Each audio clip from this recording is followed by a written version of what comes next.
Hello, I'm Jonathan Miles Lee. You might have seen me recently on Peter Whittle's interview program, So What You're Saying Is, for his New Culture Forum. We both thought that it might be a good idea for me to tell you a little bit more about myself and the work that I've been doing for the last 30 years. You've probably never heard of me because I've been working in a radical subculture, which is painting in oils in a traditional figurative style. Obviously, that's not something which has been part of the artistic zeitgeist for a very long time. In the late 20th century and early 21st century, the style certainly taught in art schools and flooding all the art fairs has been more conceptual. And I decided to take a route away from that and to ignore the entire gallery system. I've never had an agent or a gallery, but somehow clients have always found their way to me, possibly because what I do is very unusual and specific. I paint large oil paintings which are depictions of historic properties. And I think the style looks contemporary, but it also harkens back to the way that pictures of houses were executed from the 15th century onwards. There's a rich tradition in this style of painting, especially in Britain. A lot of topographical artists started doing this, especially those who moved to Britain from the Netherlands.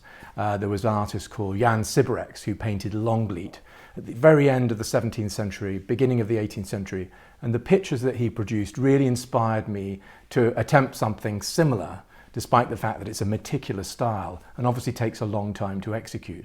My pictures take between 8 months to a year to produce, but nevertheless I painted over 90 of them over 20 years in 22 countries, I think it is now. And funnily enough, even due to during lockdown, I've never been busier.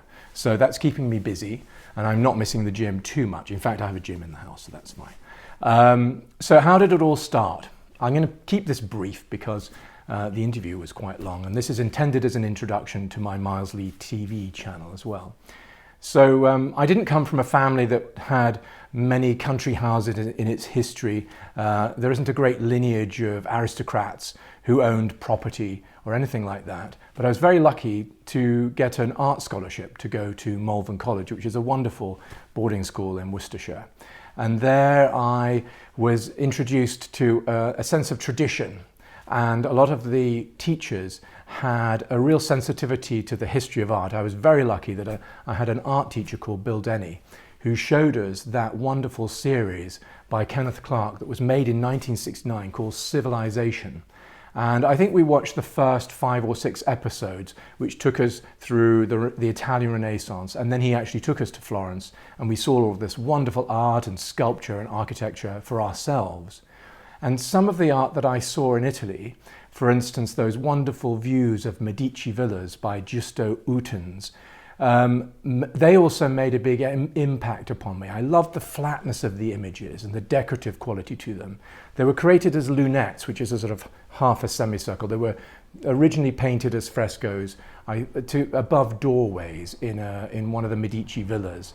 And I love the fact that you could interpret them as maps of the estate, but they were quite iconographic. You know, there was something cartographic about it. The trees weren't really realistic versions of trees. They were sort of schematic and idealized. And that's something that I've taken forward with my own work. I'm not trying to create a photographic representation of a property or its garden.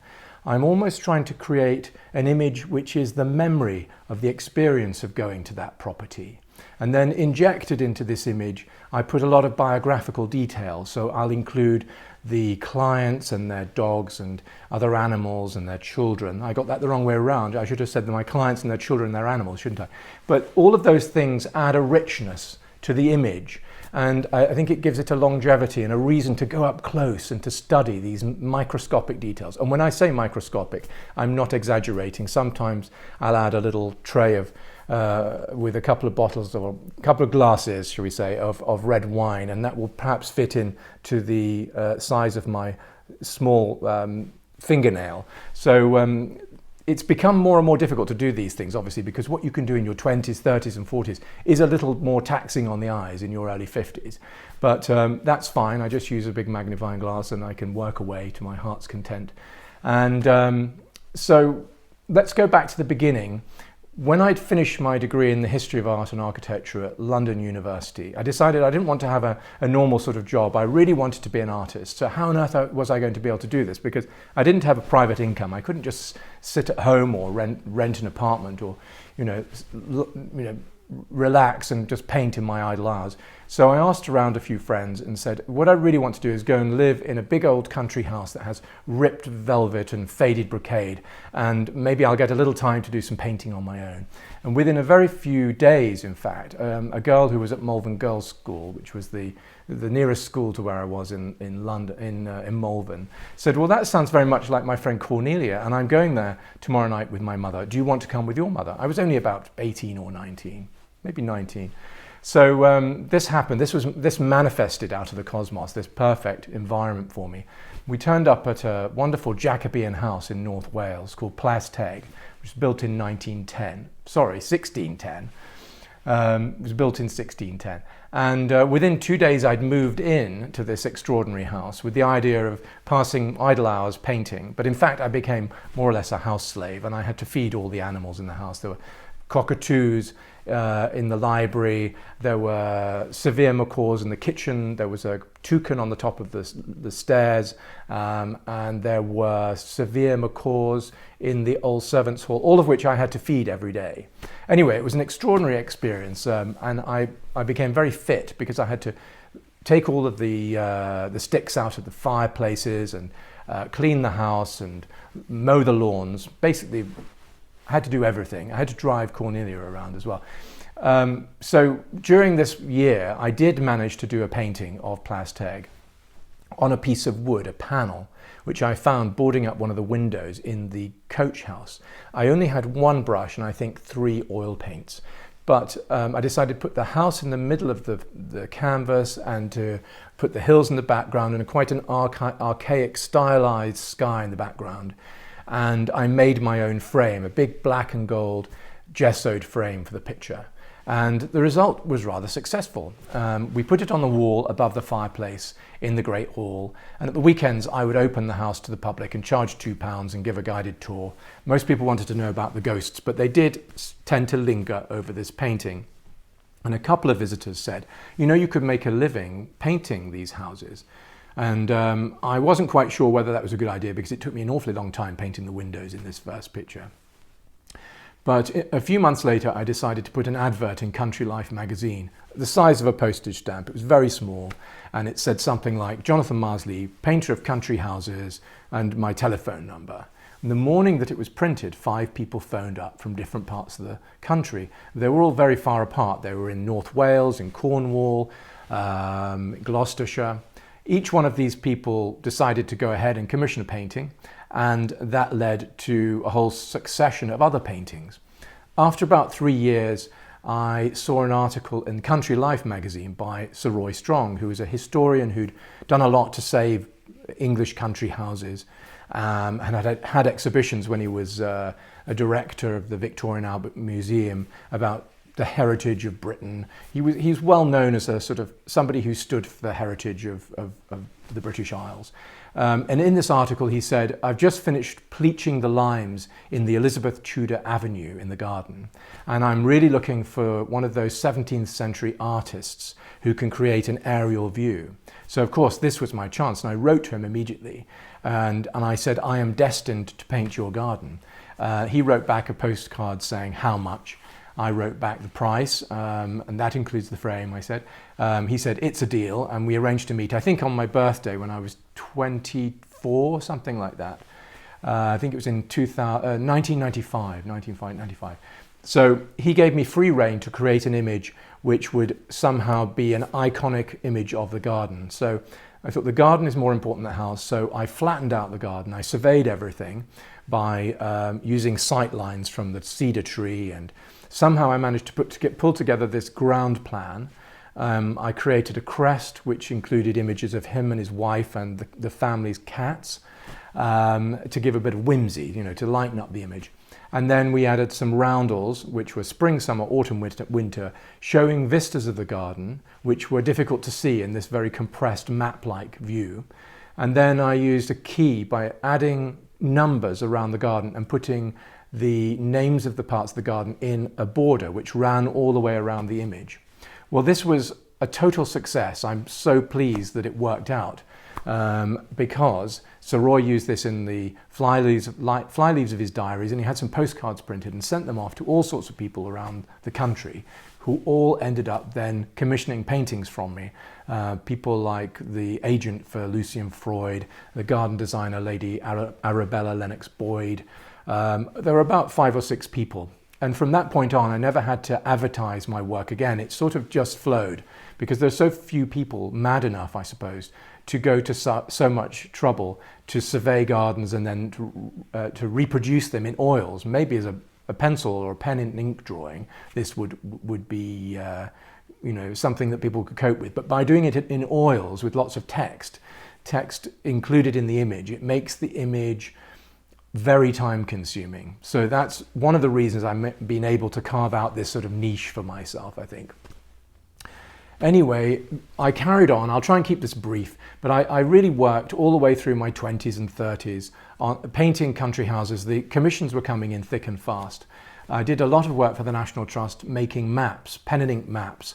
My favourite one was in 1995 for Stowe Landscape Gardens, which was commissioned by the lead advisor to the Trust, who was called Gervais Jackson Stops. And he really wanted me to create a map which had the atmosphere of the place. He didn't want something which was too functional. He wanted to include images of the visitors who would have been going to the gardens maybe in the mid-18th century. And that was a success as well. That went very, very well, and it led to lots of other commissions to do Daylesford for the Bamfords and other work for the National Trust. But the Prince of Wales saw this map apparently, and in 2009 I was asked to make a map of Highgrove in a similar style. And that's still being used today in the front of the guidebooks. It's used on tea towels, it's used on mugs, all sorts of different forms of merchandise. But I'm just delighted that it's still being used. And I think that's one of the things that I try to do with my work. I try to give the images longevity. I think a lot of artwork, if it's produced in a contemporary style, it dates very quickly. It has gimmicks which lodge it in one particular time period. And what I'm trying to do is what artists did in the past, paint images which have resonance for many centuries. And the other thing I do is used a technique to produce these paintings which is very traditional, so that there's more chance that they'll last, physically last intact for generations. So I always paint on gessoed linen on panel or oil primed linen, and I use paints which sometimes I've ground myself. It's all traditional materials of the highest quality so that they'll last and last. And luckily the things that I did 30 years ago are still in very good condition, so I'm pleased about that. I lived in New York and in Los Angeles and continued to paint pictures of British properties and ship them back to the UK. But I also had the opportunity to paint houses in upstate New York and some craftsmen's homes in Los Angeles by a 1930s artist called Gerald Colcord. I think the first painting I did in America, though, was a house in Charleston in South Carolina. It was an amazing place in South Battery, which is part of Charleston town. One of those, they call them fine antebellum homes, which are sort of end on to the street, but they have things which they called an English-style garden. They're not quite like an English-style garden, but there's a certain formality to them. So the picture that I did there was the first picture I did in the USA in 2000. So I began the new millennium with painting in America, which was really exciting. And to date, I think I've done them in 22 countries. It seems extraordinary. I've never really had much time to look back. I've literally just been working on commissions solidly for 30 years.